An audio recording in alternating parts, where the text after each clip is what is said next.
The next section, actually the last section of the proposal, is cost effectiveness and budget adequacy.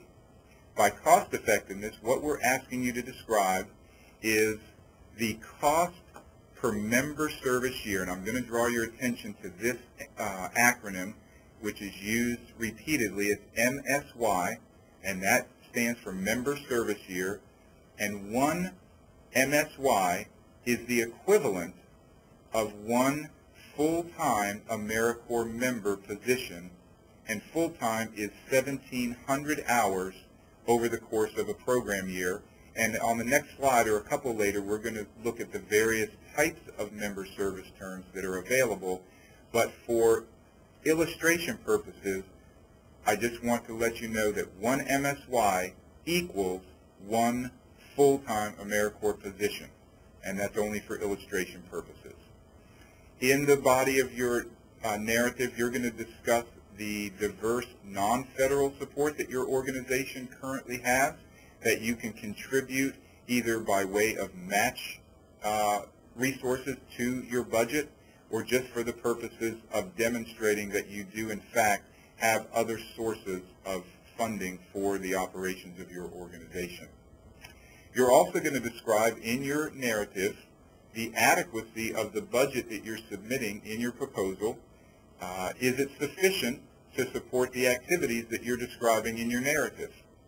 Is your budget directly linked to your outputs and outcomes? In other words, if someone is reviewing your budget, are they going to be able to connect the dots and say, yes, this budget and the things that are included in it are clearly linked to the activities that are described by member activities and etc. in your program design? Then lastly, under budget adequacy, you're going to describe the match, which we're going to discuss in just a moment. You're going to describe the match that you're providing, where it comes from, what are the sources of it, and whether you're able to have increase to that match as your program goes on into the future. So those are the areas that are discussed, that you'll be discussing under cost effectiveness and budget adequacy.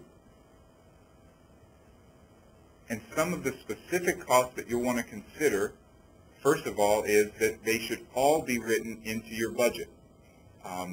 If and when you get around to submitting a proposal under our RFP, you'll notice that there are various categories of the budget, which we're going to look at momentarily, and you want to include all of your program costs either from a grantee side or match in kind, which you're providing, your organization is going to provide towards the budget, or by way of grant funds, which come from the Corporation for National and Community Service.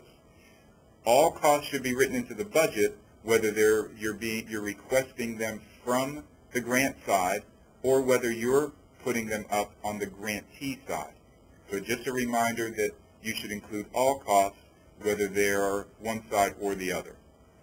You're also responsible as a program for costs related to your member orientation and training. So anything that is specific to the service activities that they'll be providing with or through your organization, training specific to their qualifications to conduct their service, any costs related to those items are the responsibility of the organization and should be written into the budget.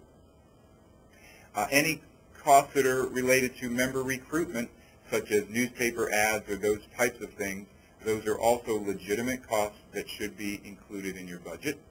And travel, whether it's travel of your program staff or whether it's travel of your AmeriCorps members, all of those costs, again, are the responsibility of the applicant and should be written into the budget. Those are just some of the costs to consider as you're developing your budget. And as I mentioned before, here's our discussion on member service year, or MSY. This is for illustration purposes only. The cost that you can charge to your budget when you submit your proposal cannot exceed $13,000 for each MSY, which again is the equivalent of one full-time position. So for each MSY that you request from us, you will be provided a maximum of $13,000.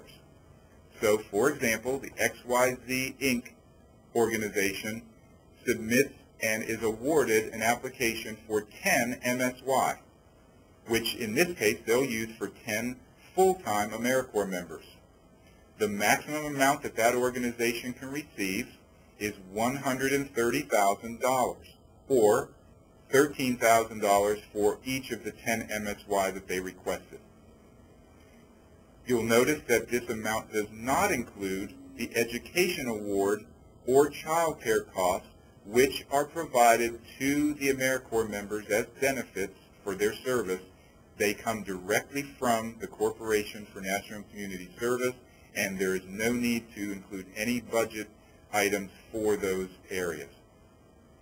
However, it does include, as we mentioned on the previous page, member support costs, staff salaries, training, overhead, travel, etc. So anything related to the operation of your program should in fact be written into your budget, and those things are legitimate costs that you can include as you're writing your proposal.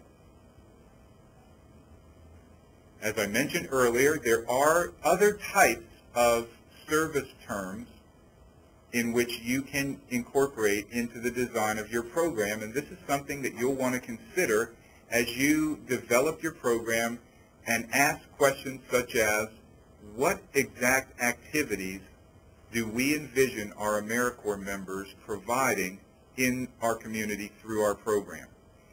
And then ask the question, based on those activities, how many hours will that require of them in the course of a week, a month, over the course of a 10 to 12 month period, so that you multiply those out and come up with a total amount for the course of a program year, again, a 10 to 12 month period.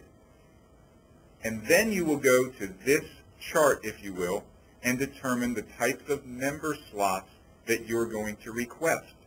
If you think that your AmeriCorps members will provide a minimum of 1,700 hours of service over the course of a year, then you will request full-time AmeriCorps slots. And this will be very clear as you're completing your budget in eGrants. It will walk you through the selection of these types of options.